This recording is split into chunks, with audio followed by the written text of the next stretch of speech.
L'endettement, est-ce encore une question de mauvaise gestion financière? Et est-ce qu'on a trop facilement accès à du crédit? Est-ce que vous avez plusieurs cartes de crédit? Oui, deux. Parce que quand je vais chez Costco, ils ne prennent pas Amex. Donc, c'est la seule raison. No, I just have one. I have a MasterCard, Visa, and then a TD. En Colombie-Britannique, un sondage a été effectué auprès de 2300 personnes qui ont récemment déposé un dossier d'insolvabilité.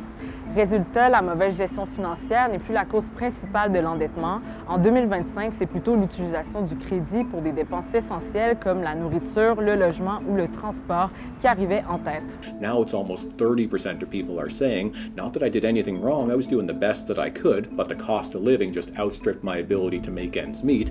D'ailleurs, presque tous les répondants du sondage, soit 95 ont dit avoir ressenti l'impact d'une augmentation récente de l'inflation. Le profil de personnes qui se retrouvent dans une situation de surendettement, donc qui avait peut-être des dettes avant, mais que c'était quelque chose de plutôt gérable et que là, ça devient hors de contrôle. C'est un profil qui va beaucoup plus ressortir de personnes que c'est en raison vraiment d'un manque de revenus. D'après elle, même si le consommateur fait attention en magasinant bien sa carte de crédit, le marché reste assez homogène, avec des taux d'intérêt avoisinant les 20 pour les cartes de crédit et des taux réduits qui sont à peu près les mêmes dans toutes les institutions. Au pays, l'Agence de la consommation en matière financière met de l'avant des outils pour aider les Canadiens à éviter l'endettement. L'agence qui supervise les banques met surtout l'accent sur l'éducation.